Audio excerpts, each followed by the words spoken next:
ମା ଭୈରବୀଙ୍କ ପୀଠରେ ଆରମ୍ଭ ହୋଇଛି ମାଙ୍କ ଷୋଡ଼ଶ ଉପଚାର ପୂଜା। ଅଶ୍ୱିନୀ ମାସ ଶୁକ୍ଳପକ୍ଷ ମୂଳା ଅଷ୍ଟମୀ ଠାରୁ ଅଶ୍ୱିନୀ ମାସ ପୂର୍ଣ୍ଣିମା ଯାଏଁ ମା ଭୈରବୀଙ୍କ ପୀଠରେ ଏହି ଗୁପ୍ତ ପୂଜା ହୋଇଥାଏ। ମାଙ୍କ ଅନ୍ଧାର ପୂଜା କ'ଣ? ଷୋଳ ପୂଜା କାହିଁକି ହୋଇଥାଏ?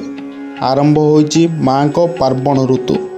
ବୌଦ୍ଧ ଜିଲ୍ଲାର ଅଧିଷ୍ଠାତ୍ରୀ ଦେବୀ ମା ଭୈରବୀଙ୍କ ପୀଠରେ ଆରମ୍ଭ ହୋଇଛି ଶାରଦୀୟ ଷୋଡ଼ଶ ପୂଜା। ଏଠାରେ ଭକ୍ତଙ୍କ ଗୁହାରି ଶୁଣନ୍ତି ମା ଭୈରବୀ। ଏଠାରେ ମାଙ୍କୁ ସ୍ମରଣ କରିଲେ ମା ସଙ୍କଟରୁ ଉଦ୍ଧାର କରନ୍ତି। ମା ବୋଲି ଡାକିଲେ ଓ କରେ। ଚାଲନ୍ତୁ ଜାଣିବା ମାଙ୍କ ଷୋଳ ପୂଜା। ମାଙ୍କ ପୀଠରେ 16 ଦିନ ପର୍ଯ୍ୟନ୍ତ ମାଙ୍କର ବିଶେଷ ପୂଜା ଅର୍ଚ୍ଚନା କରାଯାଇଥାଏ। ମନ୍ଦିରର ଦେହୁରୀ ଘରୁ ମାଙ୍କର ପାଟ ଘଣ୍ଟା ଅଣାଯାଇଥାଏ। ନିଶାଣ ସହିତ ଘଣ୍ଟାର ତାଳେ ତାଳେ ଭକ୍ତମାନେ ଛତ୍ର ଧରି ବସ୍ତି ପରିକ୍ରମା କରିଥାନ୍ତି।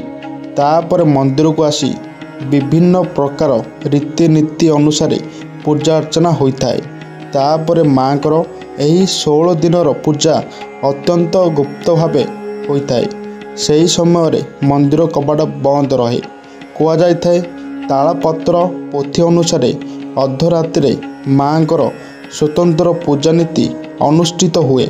ଅର୍ଥାତ୍ ସମସ୍ତେ ଶୋଇପଡ଼ିବା ପରେ ସବୁଆଡ଼େ ଶୂନଶାନ ହୋଇଯାଇଥାଏ। ସେତେବେଳେ ମାଙ୍କର ସ୍ୱତନ୍ତ୍ର ପୂଜା ହୋଇଥାଏ, ଯାହାକୁ ଅନ୍ଧାରୀ ପୂଜା କୁହାଯାଇଥାଏ।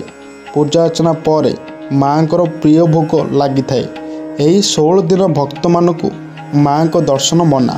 ତାପରେ ନବମୀ ଦିନ ମାଙ୍କଠାରେ ନବାନ୍ନ ଲାଗି ହେବା ପରେ ଦଶହରା ଦିନ ଭକ୍ତମାନଙ୍କୁ ଦର୍ଶନ ଦିଅନ୍ତି ମା ଭୈରବୀ।